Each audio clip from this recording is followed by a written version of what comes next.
thousands of area watch parties, but also a very good game. 11 News reporter J.D. Miles joins us live now from the Broncos Sports Bar in Bedford. J.D., I assume a lot of happy Bronco fans. Oh, don't get them riled up, Brian. That's the last thing we need. I'm standing in the middle of what has to be the wildest Super Bowl watch party anywhere in Texas. This is Broncos Restaurant in Bedford, the home of who else but the local Broncos fan club who cheered them on to victory today. Here we go, guys. Let's hear it.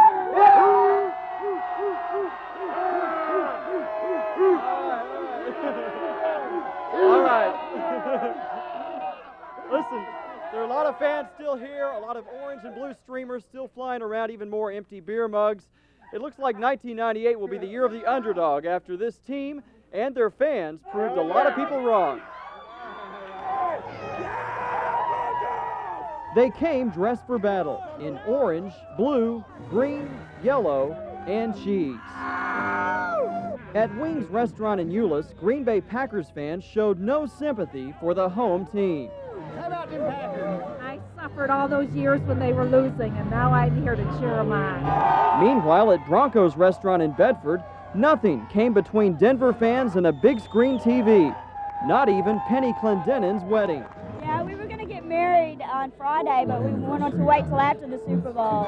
Whether you're 9 or 87, Super Bowl Sunday remains one of the few events that seems to bring everyone together for food, fun, and football. I think we're going to win this game. This stuff's what keeps you alive. But for some fans like Peggy Baggerman, Super Bowl commercials are often more entertaining than the game. Just clever.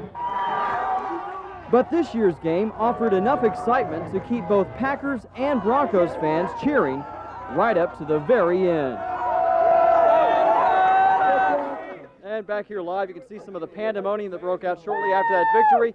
You know, the Broncos have been bridesmaids here at the Super Bowl for quite some time, and they were on pins and needles, I can tell you, right up to the very last second, and nobody's happier about this than Joseph, the ¡1 Bronco fan here in Texas. Well, I might not be the #1 Bronco fan, but I tell you what, I predicted it all year long. We've been here from the very start. My loyal fans behind me, my brothers and sisters, and we couldn't have done it without them.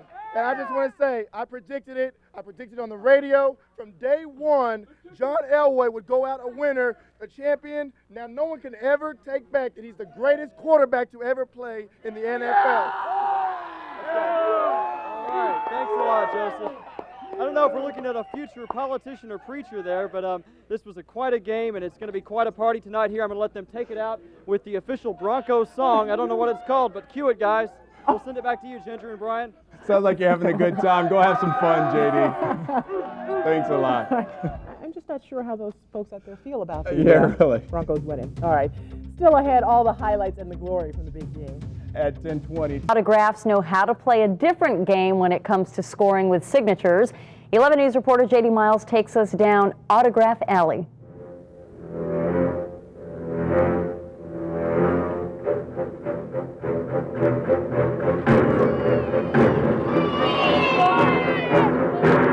It's a place even the toughest cowboys are often afraid to go.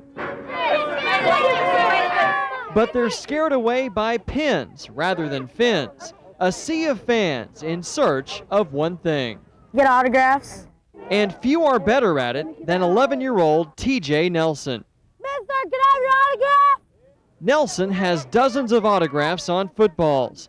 And today, his goal is Cowboys field goal kicker Richie Cunningham. They have long arms because they like to grab it, the one that's closest to them, and big things like this, they'll grab it and stuff like that. As you can see, getting an autograph here in Wichita Falls is a contact sport, but it's not always fan-friendly. Yesterday, Deion Sanders found himself defending a young boy crushed against the fence surrounding the team's practice field.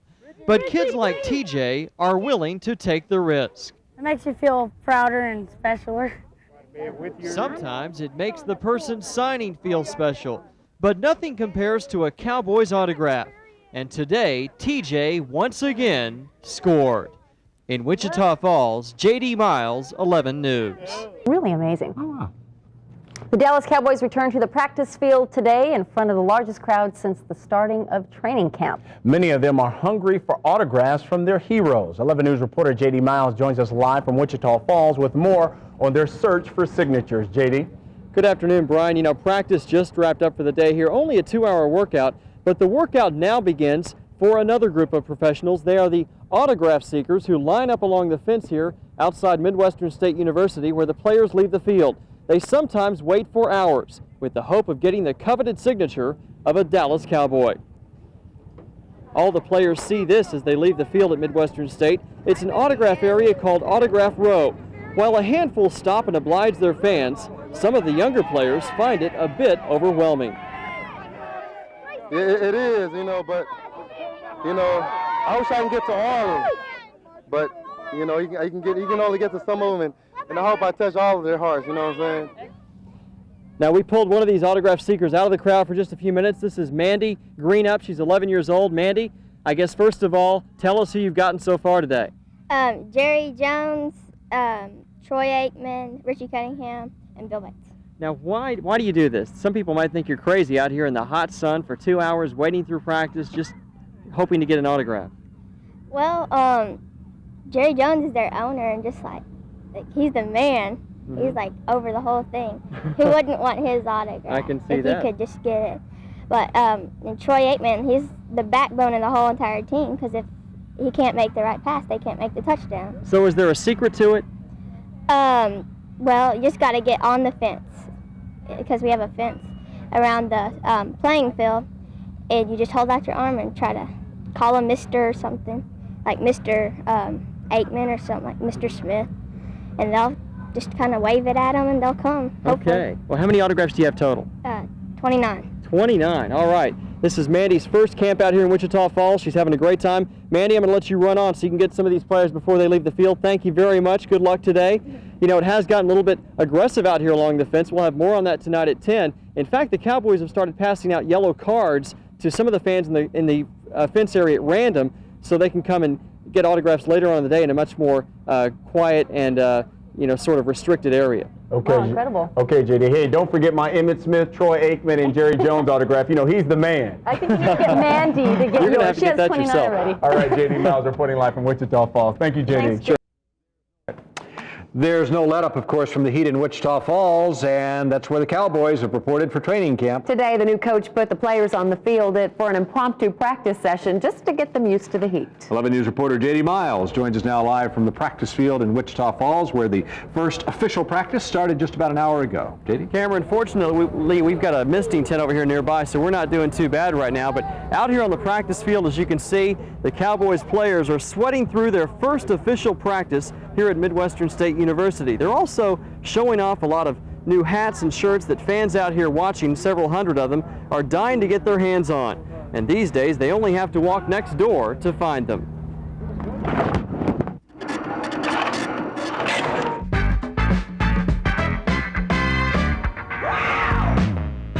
If it's popular in the pro shop, yeah, I like this one. It's been spotted on the practice field. Fans like Eden Ruiz buy what their favorite players wear. I bought this cap because I saw Troy Aikman wearing it, and he bought that cap because he saw Deion Sanders wearing it. And here at the Dallas Cowboys Pro Shop, everything's official, from the golf balls to the baby bottles. We sell almost everything that we carry, not quite. With a new America's Team clothing line, the Cowboys hope to once again become America's favorite NFL merchandiser. From what we've seen so far, everyone's just ready for us to be here, and we even opened a week early. Where would any Cowboys fan be without an official player's sideline cap? Or Troy Aikman's very own official hat? Or the one only Emmitt Smith wears? Or my very own personally endorsed signature line of headgear? The Cowboys have found it pays to be original and exclusive, keeping the fans each year coming back for more. Real quickly, I brought back some of those hats for you guys. Out here on the practice field, it is hot, sweltering. The Cowboys are obviously in their shorts and their jerseys, but they are dealing with this heat. Tim Matthews, coming up later in sports, will have a complete report on the day's activities. He'll also tell you how they're coping with the heat out here.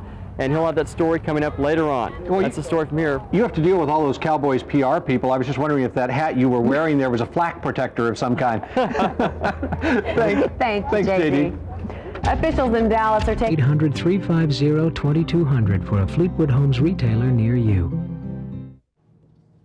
For the first time, Dallas Cowboys fans can not only watch training camp, they can take part in it. It's a new interactive challenge for fans to test their own football skills. 11 News reporter JD Miles takes us inside what they are calling the Cowboys Experience.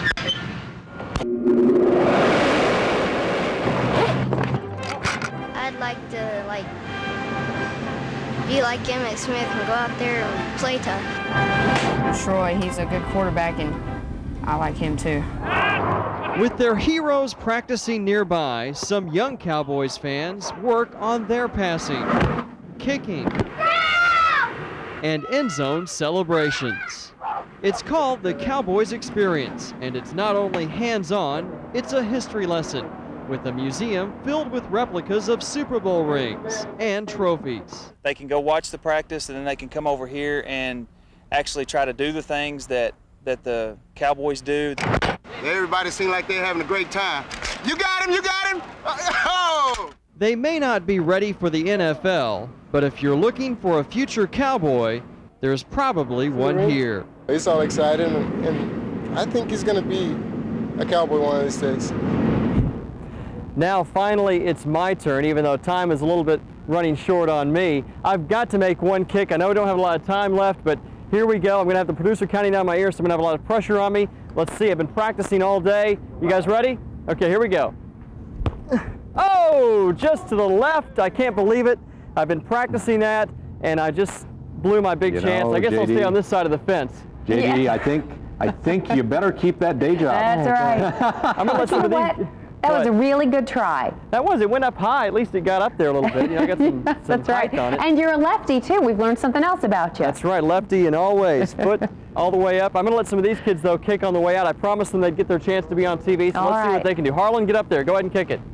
Give us a shot there, guy. There we go. There we go. It's clear. Hey. Good. Way to go. Way to go. See, now I think JD needs to take some lessons from that little guy. That's I am in great. big trouble, aren't I? There you go. One more behind you. This is a lot of fun out here. Good shot, David. Yeah, we know that everybody's having a good time up Have there. a good time, JD. Have a good weekend. See ya.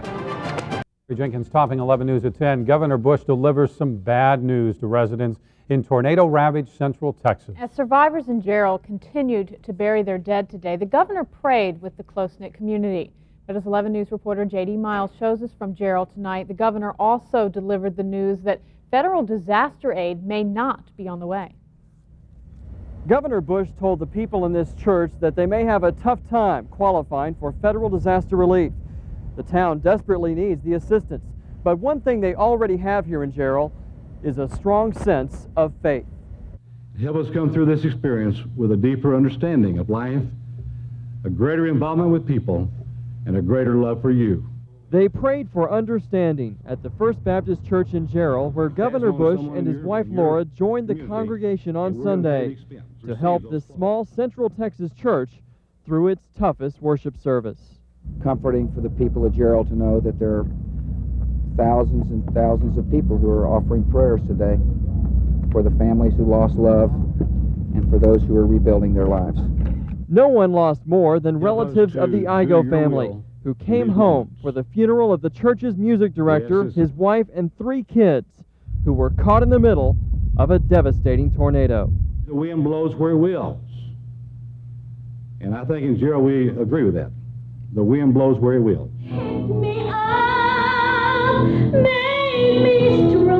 Larry Igo's sister Linda sang about finding faith through a storm and told the people of Gerald it's comforting to know her brother's family died holding on to each other. They would have wanted to go together, and I can't imagine any one of them ever, wanting to be left behind.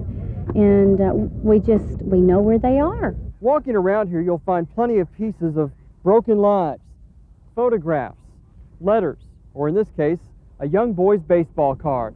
The church is less than a half mile from the Double Creek Estates, where many of its members lived and died on a day that's become known as Terrible Tuesday.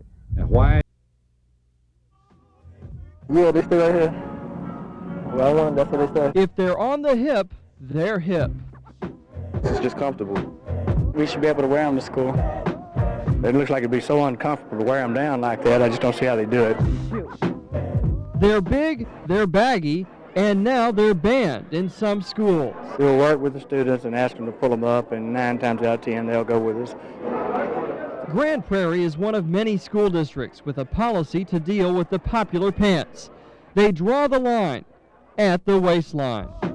When you talk about the really oversized baggy pants with the really deep pockets, there are concerns with people hiding weapons, things like that. It shouldn't be their prerogative to tell me how to wear my own pants, you know what I'm saying? If I have a job interview or something like that, I'll pull my pants up and, wear a tie and everything. But Most school districts have a policy about baggy or wide-leg pants. Still, they remain very popular among teenagers.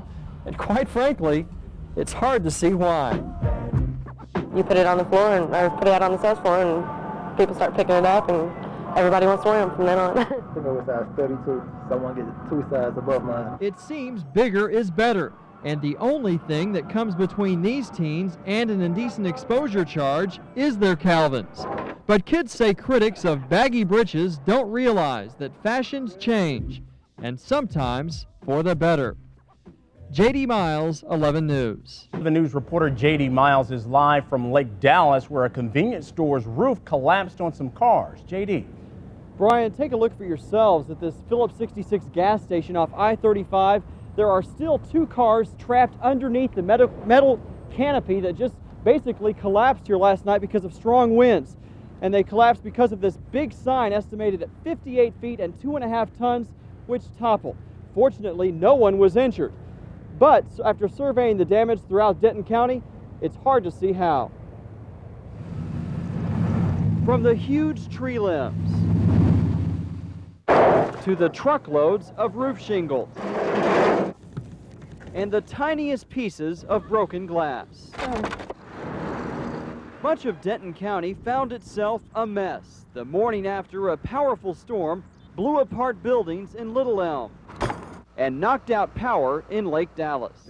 Oh, we got a lot more to do. See, everyone's windows boarded up and a lot more trees still laying on top of cars and such. Strong winds broke out most of the windows in this mobile home park in Lakeview and caused major damage to 2 gas stations on Interstate 35. I guess we cannot do anything about the nature, but we are luckily okay. Among the many taking pictures, Sylvia Klinger, who returned with a camera to the overpass that protected her from the storm. I'd never been anything like that before, and for the first time in my life, I was afraid for my life. We'll get somebody out here first thing Monday. Okay. You want to go ahead and look? No, Yeah. I just come out to look at it and to hold your hand a little bit. Okay. Insurance agents offered some comfort to business owners and began putting a number on the storm's cost that can fortunately be measured in dollars and not lives. And you can see some of the dollars lost here. You are looking live from our Chopper 11 Sky Eye, and I believe this is Little Elm, at an auto salvage yard where bricks from the building have toppled onto about a half-dozen cars, some of them obviously destroyed. They are one of about 100 or so buildings that the Red Cross estimates buildings or homes have been destroyed here in Denton County. Now, residents tell us that all the advanced warnings and the early forecast of severe weather may have contributed to the fact that there were no injuries or deaths here in this county today.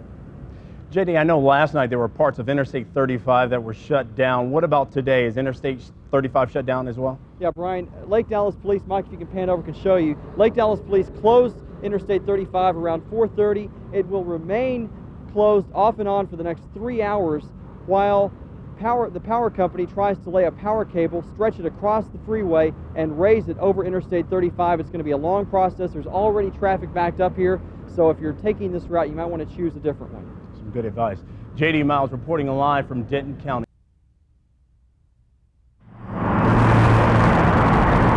Welcome tonight. Good to see you. If seeing is believing, then the power of God will knock you off your feet. Word of Life Family Church in Mansfield is the latest stop for radio evangelist Steve Solomon. Brother Steve, the devil's been after my money. No, you've got the credit card. The devil ain't after nothing. A 48-year-old minister from Colleyville who can turn a worship service Don't blame the devil if you have a credit card problem. You put the credit card away. into a 2-hour faith frenzy. Unfortunately, in church circles, for many years, people have tried to take emotions out of the worship experience. Solomon brings it back with spontaneous songs, hysterical laughter, speaking in tongues, and laying hands on a devout congregation. I've been in church all my life. I just had this desire to get closer to God. Dance, partner. Time and God heals. And when you get to that place, you can laugh about those things. Charismatic ministries like this one travel to churches across the country, like the evangelical tent revivals of the past, stirring up emotions and skeptics. On balance, it's been a positive thing for the church, but that one has to be careful that when you have this kind of renewal, If I ever did marry, he had to be a worshiper. Great. there are always going to be wildfires that go out beyond what is proper. There's always been critics, but the key is you have to be hungry for God. Whether you call them charismatics or evangelicals, the movement has exploded, quadrupling in the last 20 years. After 2 hours of unrestrained praise, the touch of the evangelist left everyone down for the count, but uplifted by the experience. In Mansfield, J.D. Miles. Extremists on both sides of the racial divide show their colors in a Texas town torn apart by a shocking murder. Good evening, everyone. I'm Jim Walker. Topping 11 News tonight, a protest by the Klan, a reaction from black Muslims, a town wishing both would just go away. We are again talking about the small town of Jasper, about an hour northeast of Houston. 11 News reporter J.D. Miles was there from the start, and he's back tonight with a protest.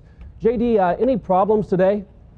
Oh, Jim, there were quite a few problems, but this historic courthouse has seen a lot in 110 years, but nothing quite like today. Both the Ku Klux Klan and a black militant group are gone, but they increased racial tension here in this town of 8,000, tension that will be left up to residents to deal with. Hey! Ho, ho! That KKK has got to go! High noon. To hell with the Negroes! In Jasper, Texas. Black power! Black power! New day for the black man, crackers. Businesses in the town's courthouse square closed, but the seeds of racial hostility were in place when first the Ku Klux Klan. Okay, come on now, give us a little room here where we can get our job done. Hey. Then the group that calls itself the New Black Panthers. You lied on us the last time and said that our guns were not loaded. We'll let you know they're loaded today. Arrived with the same purpose. I'm here to exercise my right to believe in white separatism. That these men are here to freely exercise their divine and, yes, constitutional rights. Let's back up. We got some security problems here and we want to stay out of the way. Outnumbered by police, deputies, and state troopers, about 20 Klan members denounced the murder of 49-year-old James Byrd Jr., who was chained to a truck and dragged to his death 3 weeks ago. We are here to condemn the murder of Mr. Byrd. It is a tragedy that should have never taken place. But when the unarmed Panthers began rushing toward the Klansmen, authorities found a way to stop them. What's up? At every turn. I'm not trying to fight you, damn it! 2 white men in the crowd were arrested for carrying weapons. Another, the only one arrested, for the crime of the day. Racism. Now, there were a few minor physical confrontations, but no injuries to report. Sheriff Billy Rolls, the Jasper County Sheriff, held a news conference here late this afternoon to say he was pleased with the way authorities handled this volatile situation. Jim, back to you. All right, J.D. J.D. Miles reporting live from Jasper. This report on what the KKK and a militant black group had to say about the crime and each other. Hey! Ho, ho! That KKK has got to go! High noon. To hell with the Negroes! in Jasper, Texas. Black power! Black power! New day for the black man, crackers. Businesses in the town's courthouse square closed, but the seeds of racial hostility were in place when first the Ku Klux Klan. Okay, come on now, give us a little room here where we can get our job done. Hey. Then the group that calls itself the New Black Panthers. You lied on us the last time and said that our guns were not loaded. We'll let you know they're loaded today. Arrived with the same purpose. I'm here to exercise my right to believe in white separatism. That these men are here to freely exercise their divine and, yes, constitutional rights. Let's back up. We got some security problems here and we want to stay out of the way. Outnumbered by police, deputies, and state troopers, about 20 Klan members denounced the murder of 49-year-old James Byrd Jr., who was chained to a truck and dragged to his death 3 weeks ago. We are here to condemn the murder of Mr. Byrd. It is a tragedy that should have never taken place. But when the unarmed Panthers began rushing toward the Klansmen, authorities found a way to stop them. What's up? At every turn. This courthouse square has seen a lot of history in 110 years, but nothing quite like today. Both the Ku Klux Klan and the black militant group are gone, but they increased racial tension in this town of 8,000, tension that will be left for residents here to deal with. You haven't got a country. The South is our country. Take the hood off, boy! It's a brand new day! I'm not trying to fight you, damn it! 2 white men in the crowd were arrested for carrying weapons. Another, the only one arrested, for the crime of the day. Racism. In Jasper, J.D. Miles, 11 News.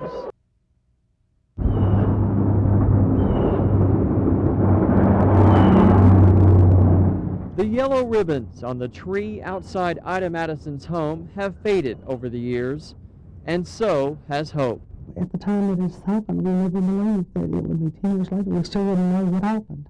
What happened to Ida's 17-year-old daughter Stacy and her best friend 18-year-old Susan Smalley is a 10-year-old question that Detective Glenn Mickna of the Carrollton Police Department is determined to answer. We would like to think they would still be alive. All indications are that something else happened to him. It was the first day of spring on March 20th, 1988. Stacy left her family's Carrollton home to pick up Susan for a night out. They stopped by the Steak and Ale restaurant on Beltline Road where Susan worked and then went cruising down Forest Lane in Stacy's convertible Mustang. And I got up the next morning, the living room light was still on. That's when Susan's mother, Carol Audette, knew something was wrong. Police soon found Stacy's car in this parking lot off Forest Lane, abandoned. Inside, the girls' jackets were folded neatly across the seat and the keys were missing. A possible sign that wherever they went, they left willingly, but with a tank full of gas, clearly not runaways. One of the leads was that they had gone out to the races, the drag race on the street races, I guess, and that they got into a black van and then just left from there. That report is part of the police file on the case, which includes age-enhanced photos, suspect sketches, and even help from psychics. Some of the psychics gave us information that they were taken, into white slavery. Most bizarre one I ever had was from a detective in St. Louis, I believe, and it was, I can't remember what you call it, it's a cult deal, that there were some young men be coming down here from his area to take young girls for sacrifices. He said, well, I really enjoyed it when I hit Stacy in the head with a shovel or a crowbar. A year later, a witness told police that Stacy's boyfriend confessed to killing the girls, but that boyfriend later passed a polygraph test. Also a year later, Newman Smith High School, where Stacy's mother is a teacher, dedicated a tree to its 2 graduates. I guess one of the things that reminds me is that life does go on. With fewer leads coming in and the flyers gradually coming down, it's likely a 10th ribbon will soon mark another year since the teens vanished. She wasn't with us that long, but she brought a lot to my life. Well, I've always said there's somebody knows something, and I wish they just call them. Now for the other side. J.D. Miles is at the No campaign at Cap's Car Rental in Dallas. This elation for the folks at the Yes campaign, I imagine. Not so happy out there, J.D. It's not happy at all, Ginger and Brian. This campaign came down to two catchphrases, basically. It's a bad deal, and yes, let's build it. Tonight, Dallas voters apparently believe in the latter, but by the narrowest of margins as the arena deal passes. We've seen the entire scope of emotions here tonight at Cap's Car Rental, the headquarters for It's a Bad Deal, but now there's disappointment.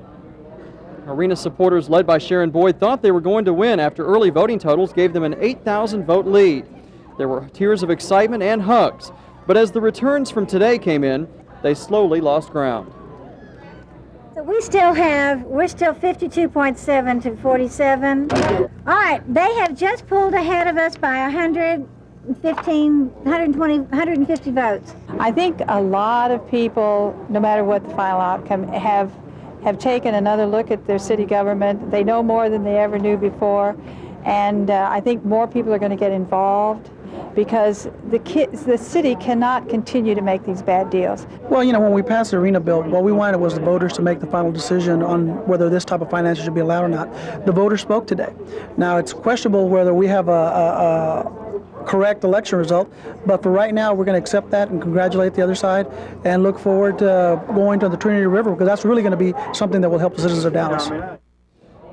And those, of course, are two of the leaders of this anti-arena movement, City Councilwoman Donna Bloomer and State Representative Domingo Garcia. With me now live is the woman who spearheaded the It's a Bad Deal campaign, Sharon Boyd. Sharon, thanks for joining us.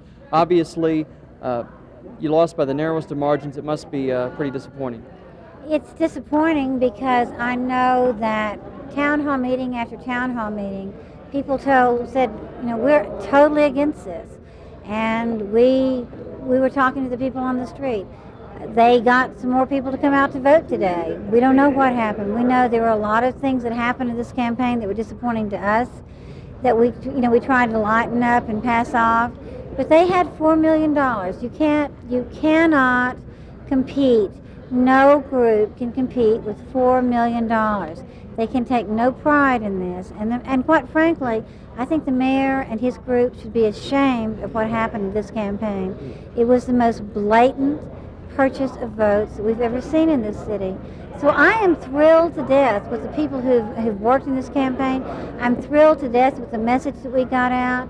When Laura and I were on the debates the other night, we talked about the issues, we talked about the numbers. They talked about a pie-in-the-sky vision, but they scared people. And they also, and again, you've got to remember who these guys are. They know how to play this stuff. They know how to find votes that we've never heard of. We had an $80,000 budget. And it was fabulous. I mean, I'm very, very proud of what we did. I'm very, very proud of the people who worked in our campaign. Greg Mullen and the website, putting out the information. All we were trying to do was put out the information to the voters. And when you tell the mayor that at least 58,000 people said, we don't trust you, Mr. Mayor, we don't believe what you're saying, I cannot imagine that he's taking a whole lot of comfort in this. I'd be embarrassed if I were him. Okay, thank you very much for joining us, Ms. Boyd. Brian and Ginger, it's likely that there will be a call for a recount, and there were some complaints about two election officials possibly having ties to the Yes, Let's Build It campaign. I'm sure we'll hear more about that in the coming days, but they felt like all along this was a David versus Goliath campaign. They were outfinanced, and apparently tonight outnumbered as well. That's it, the story from here. Now back to you. All right, J.D. Miles reporting live from Dallas. We will stay on top of this election, and we will give you all of the election results once 100% of the precincts. As winter weather makes an early arrival. And as I mentioned, much of the region woke up this morning to a blanket of snow on the front lawn. 11 News reporter J.D. Miles joins us now live from downtown Dallas, where the traces of that snowfall are kind of hard to find right now, J.D.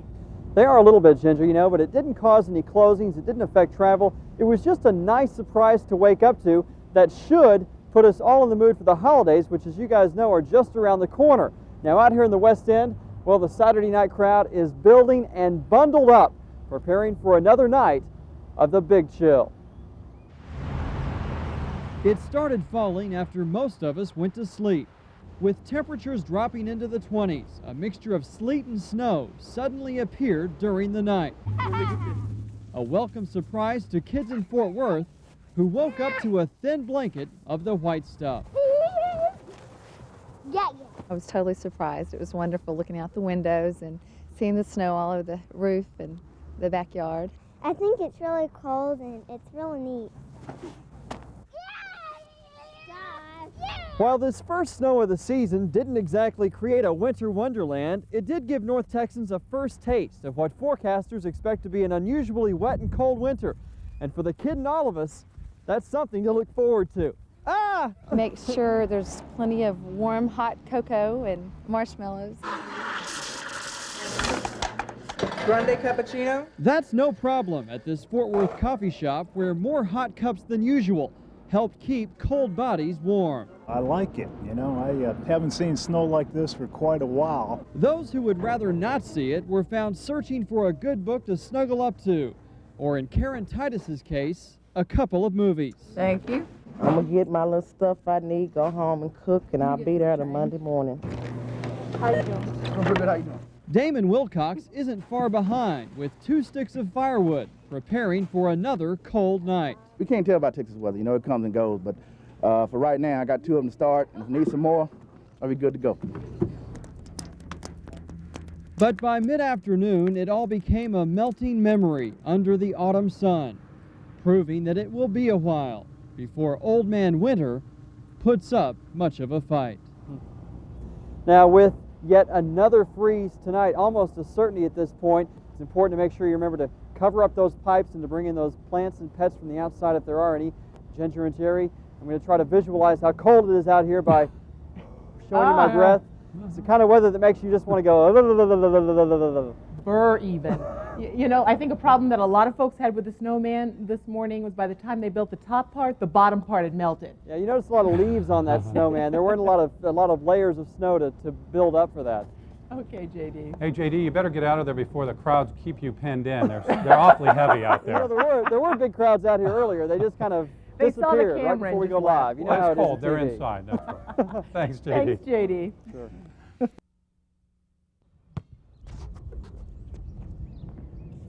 He drains jump shots from his driveway while watching his dreams of a college scholarship go down the drain with them.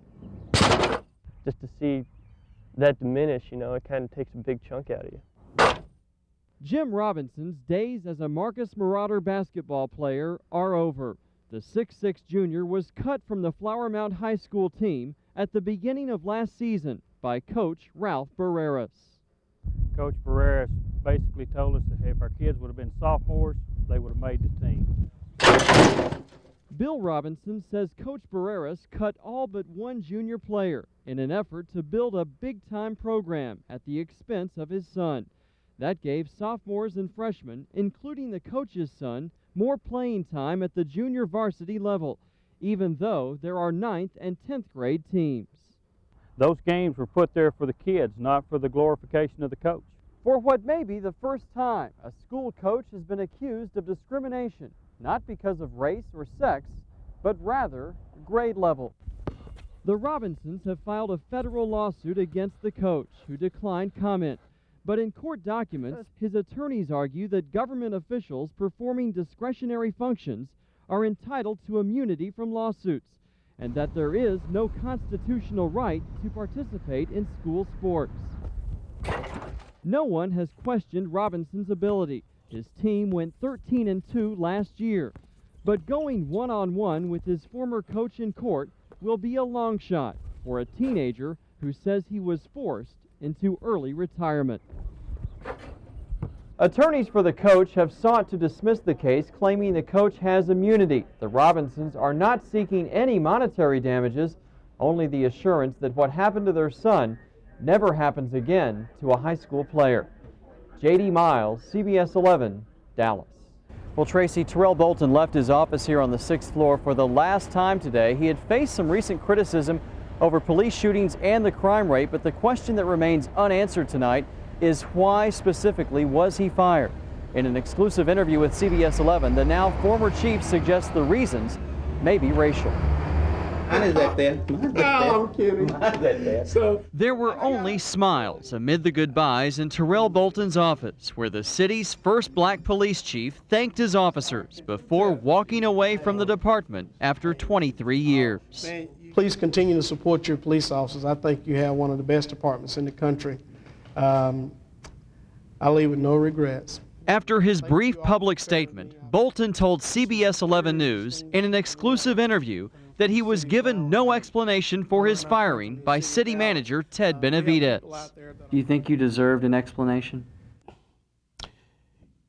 I think the people of Dallas did more so than me. The former chief openly blames Mayor Laura Miller for his termination, and he believes it may have been racially motivated. If you look at her record in terms of how she has treated African Americans in positions of power, going back to the stories that she's written, going back to how she has criticized even our former mayor, Ron Kirk, I think it leads one to wonder or question her motives as it relates to relationships with other people that doesn't favor her. By being named Citizen of the Year. Bolton touts a 4-year tenure that included bringing more diversity to the department and hiring 600 officers. But he recently faced criticism for controversial police shootings and city council questions about the crime rate, most of them coming from the mayor. She's good at tearing things up, I admit. I mean, she's a good tear up, and she just destroyed me and my family's life today, but that's all right. God will pick us up and put us back together. His future in law enforcement may be over, but Bolton says he may consider politics, even a possible run against the mayor. It should fall right on her doorstep. I think she has engendered an atmosphere of separation ever since she's been in politics. And I think the people are going to really see the real Laura Miller now that she doesn't have Terrell Bolton to kick around anymore. Now, Bolton says he was never really given the proper budget to meet the needs of public safety in Dallas, and he says he is leaving his options open to the possibility of a legal challenge to get his job back. Live in Dallas, J.D. Miles, CBS 11 News. With coverage you can count on, this is CBS 11 News at 10. Good evening, and thank you very much for joining us tonight. I'm Tracy Rowland. And I'm Karen Borda. We begin with breaking news in Dallas. A dark train and a semi-tractor have collided at the intersection of Bryan and Olive. CBS 11's J.D. Miles is there live with details. J.D.? Karen, Tracy, this is a mass casualty scene unfolding right before our eyes. We don't know the extent of all the injuries, but let's take you right to it. This is the DART light rail train, and you see what's left of an 18-wheel tractor trailer sandwiched around it. This happened around 9 here at the intersection of Olive and Bryan. The Adams Mark Hotel is in the background. You may be able to see it there. We don't know at this point why the truck was on or crossing the tracks, but passengers describe a horrible impact. They were thrown around the rail cars, and a temporary triage was set up in the entryways of some of these buildings. Now, we spoke with 2 passengers who were attending a Dallas Stars watch party. They suffered minor injuries. We spoke with them just minutes ago. We heard the horn beeping, and the next thing we know is we've collided, and I mean, the train did everything he could, but it was too late, and he fell out of his seat, and there were 3 or 4 people. There's an older gentleman that hit his head and was bleeding worse, and there's a lady with chest pain that got thrown and stuff. Driver of the train just laid on the horn. I don't think he had a chance to slow down at all. And once we hit, it knocked it off the track. I guess that's why the lights went out in the train. And the 2 rows, we were on the second row. The first row people, the 4 people on the front, were thrown all the way up against the cab where the driver was. Now back here live, it looks like everyone has been removed from the train. Those passengers were not hospitalized. We spoke with, they told us about 15 to 20 people were hospitalized. Again, we don't know the extent of their injuries. I saw them. They were in neck braces. They were on body boards so that they wouldn't be moved. So obviously a lot of back and neck pain here. We don't know if it's any more serious than that. Hopefully we'll get a spokesperson from DART or Dallas Fire Rescue here out at the scene before the end of the newscast and bring it to you. For now, live in downtown Dallas, J.D. Miles, CBS 11 News. Okay. Breaking news now. Let's go back to downtown Dallas, where a truck and a train, a DART train, have gotten together. Here's J.D. Miles. Tracy, we have a lot of new information. 7 people were told transported, all stable, with what Dallas Fire Rescue calls minor injuries. We're talking about cuts, some back and neck pain, and a woman with heart palpitations. Also, a 2-year-old was taken to the hospital, but only for observation, so that's good to hear. Now, we also saw the driver of the 18-wheeler that hit this DART train. He was taken away by DART police for questioning. DART will oversee the investigation, while Dallas Fire Rescue will now work on clearing the scene. The train derailed and the wrecked tractor trailer is mangled. There were concerns about a diesel spill, but that hasn't been a problem. So it looks like people will be here for quite a while here at the scene. But again, encouraging news that there were not more serious injuries with what appears to be a very ugly mess here downtown. Live in Dallas, JD Miles, CBS 11 News. Good afternoon and thanks for joining us. I'm Betty Nguyen. And I'm Michael Hill. We begin this afternoon with a developing story out of Farmers Branch.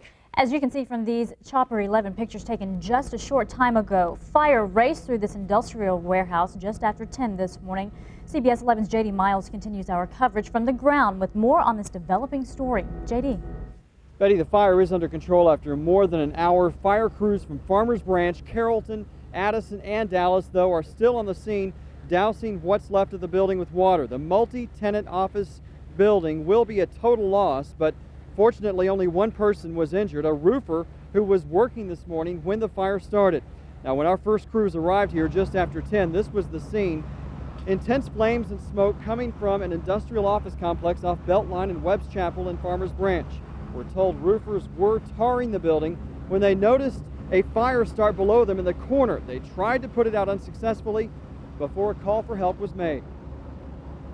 I mean, it's just spreading like wildfire. So by the time everybody in the building got out, the fire was just too far. I mean, the fire department was on its way, and it got out of hand. We lost everything. Are you good? Now back here live, you see the fire hose is still at work here, basically just trying to make sure that none of these hot spots reignite. One of the roofers was slightly injured. Fire Chief Kyle King tells me that they are looking at whether hot tar from those roofers ignited this fire. We're told the building was occupied, the offices were busy this morning, but everyone evacuated safely, and that this fire should be out soon. Live in Farmers Branch, JD Miles, CBS 11 News. Dallas Auto Dealership has found itself under fire, literally. It seems the dealership is located on the wrong side of a golf driving range. 11 News reporter JD Miles shows us how it's led to a feud between 2 neighbors that even a 110-foot high fence can't settle.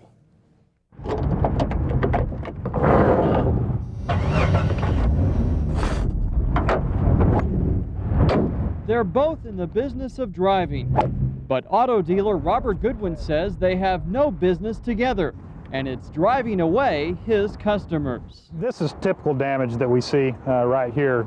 It seems golf balls from the Goldmark driving range have found their way into Mid-Park Jeep Eagle's lot of new vehicles, leaving a bad impression. Client comes to pick the vehicle up, and it's got a big dent in the hood. That client doesn't want that vehicle anymore, so we have to start that whole process over. They know that I'll fix anything that happens. Range owner Ray Davis admits his still growing 110-foot net fence has some holes and a leaning anchor pole. But is it safe? It's safe. It ain't going nowhere. But he promises to raise it another 20 feet and questions the dealership's outstanding bills. They actually raised the hood and put the ball under the hood and claimed it broke a window. It's impossible. I've hit into the net a few times, never even coming close to going over. But the evidence is in the bag. These are golf balls retrieved just since Monday from the dealership's parking lot, storm drain, and even here on the rooftop.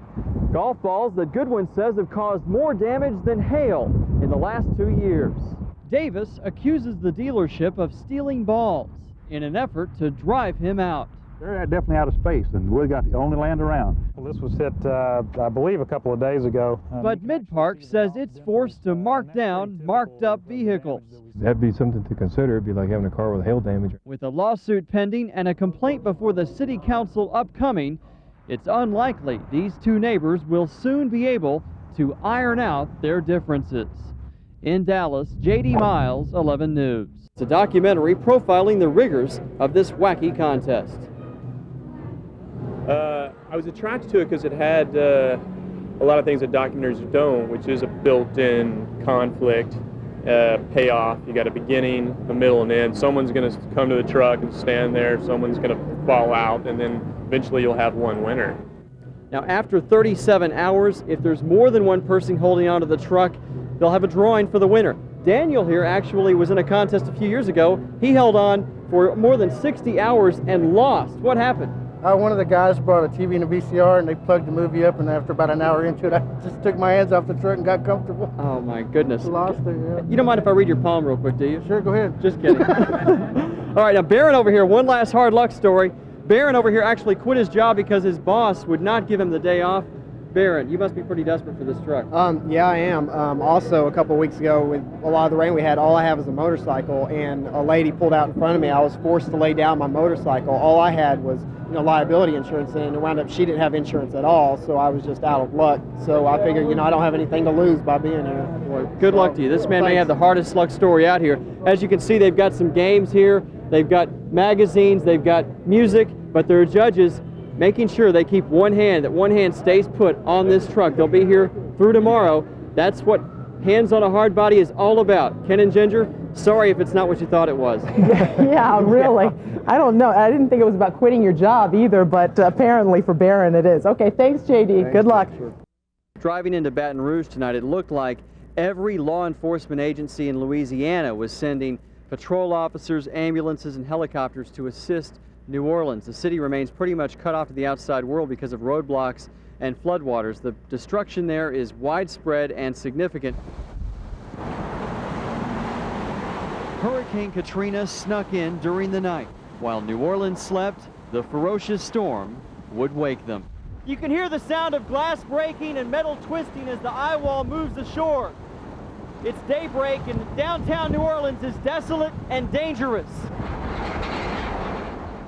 150-mile-an-hour winds punished the Crescent City. Desperate citizens took cover in packed downtown hotels. Suffice it to say, I called all my family, told them I loved them, and then I felt like my duty was done, and then I could just be nervous. We're just realizing that we're really lucky when we see the pictures on the TV that, we're in a nice hotel, we're being well looked after, we're well protected here. Only police ventured outside where the fourth strongest storm ever recorded unleashed its fury. The backside of the storm turned out to be every bit as ferocious as the front, with already scattered debris blowing back in the opposite direction. When it was over, Richard Thomas and his wife emerged from their French Quarter apartment scared but alive. I've been through many different tropical storms, but never nothing this intense. That could be seen by the destruction on Canal Street and nearby bars. While downtown escaped serious flooding, the water would rise elsewhere. Just east of downtown, a neighborhood called the 9th Ward is mostly underwater from Hurricane Katrina's torrential rains. But as you're about to see, these homeowners are the lucky ones. Hey, anybody else in the neighborhood? Rescuers raced to a street where residents relied on their attics to survive high water. All in this part of the city were saved, but their possessions lost. My uncle and them, they wanted to move. They wanted to go to Mississippi, but I said I wasn't going to go, and I should have went because you got a lot of water in there. And a lot of people who have to stay in washed out homes are wishing they had evacuated. Fortunately, Katrina is not blamed for any deaths directly in New Orleans, but a lot of injuries, including myself with a gash to the back of my head, possibly a concussion after a swinging iron gate knocked photographer Billy Sexton and I into the air and onto the pavement. We have aches, bruises, and a newfound respect for 100-mile-an-hour winds. Live in Baton Rouge, Louisiana, J.D. Miles, CBS 11 News. Everyone, and thank you for joining us. I'm Cliff Caldwell. And I'm Suzanne Senna. A bail of more than $2 million has been set for a man accused of being one of the takeover bandits. Guadalupe Fajardo remains in a Lubbock jail while his family tells CBS 11 he's innocent. CBS 11's J.D. Miles has just returned from Lubbock with tonight's top story. Well, Suzanne, with such a high bond, it appears authorities are confident that they have the right man, but the family of Guadalupe Fajardo is not so sure. If he is one of the takeover bandits, it will come as a surprise to them, including his common-law wife. This small-town police department seemed an unlikely place for one of the takeover bandits to turn up, much less turn himself in to authorities. He knew that the police were looking for him, but he really didn't know how serious the matter was. Slayton police arrested Guadalupe Fajardo on Saturday and transferred him to a jail in Lubbock 30 miles away. His family tells CBS11 there's no way that the 31-year-old is one of the 3 costume and body armor wearing robbers behind Thursday's attack on a Richardson bank that led to a gun battle with police. They say Fajardo only wanted to clear his name. He just told my stepdad that he seen himself in the news or something like that. I really didn't catch it because I was asleep. And he asked my stepdad if he would take him to the jail to see what's going on. For the last several months, Fajardo has lived with his fiancée and her family in this small A-frame house about 20 miles southeast of Lubbock. They say he worked odd day jobs, and to them at least, showed no signs of living a double life. And the last that I heard, he was in construction, and the only side that I seen of him was the side that was always helping me and always making me laugh. Fajardo's fiancée told CBS11 by phone that they make him sound like some kind of masked man or something he's not. He's not an evil man. Rebecca Reyes also says the FBI seized her family's Suburban and told her to expect a visit from them sometime Sunday. Fajardo's fiancée also told me that she saw him early Thursday morning, the day of the robbery, but not again until Saturday. Now, Fajardo has a criminal record, and he could be brought back to Texas, we're told, at any time. Live, everyone, and thank you for joining us. I'm Cliff Caldwell. And I'm Suzanne Senna. A bail of more than $2 million has been set for a man accused of being one of the takeover bandits. Guadalupe Fajardo remains in a Lubbock jail while his family tells CBS 11 he's innocent. CBS 11's J.D. Miles has just returned from Lubbock with tonight's top story. Well, Suzanne, with such a high bond, it appears authorities are confident that they have the right man, but the family of Guadalupe Fajardo is not so sure. If he is one of the takeover bandits, it will come as a surprise to them, including his common-law wife. This small-town police department seemed an unlikely place for one of the takeover bandits to turn up, much less turn himself in to authorities. He knew that the police were looking for him, but he really didn't know how serious the matter was. Slayton police arrested Guadalupe Fajardo on Saturday and transferred him to a jail in Lubbock 30 miles away. His family tells CBS11 there's no way that the 31-year-old is one of the 3 costume and body armor wearing robbers behind Thursday's attack on a Richardson bank that led to a gun battle with police. They say Fajardo only wanted to clear his name. He just told my stepdad that he seen himself in the news or something like that. I really didn't catch it because I was asleep.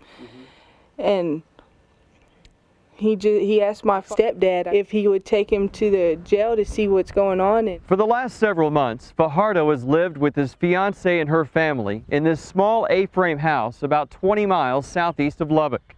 They say he worked odd day jobs, and to them at least, showed no signs of living a double life. And the last that I heard, he was in construction, and the only side that I seen of him was the side that was always helping me and always making me laugh. Fajardo's fiancée told CBS 11 by phone that they make him sound like some kind of masked man or something he's not. He's not an evil man. Rebecca Reyes also says the FBI seized her family's Suburban and told her to expect a visit from them sometime Sunday. Fajardo's fiancée also told me that she saw him early Thursday morning, the day of the robbery, but not again until Saturday. Now, Fajardo has a criminal record, and he could be brought back to Texas, we're told, at any time. Live in the newsroom, J.D. Miles, CBS 11 News.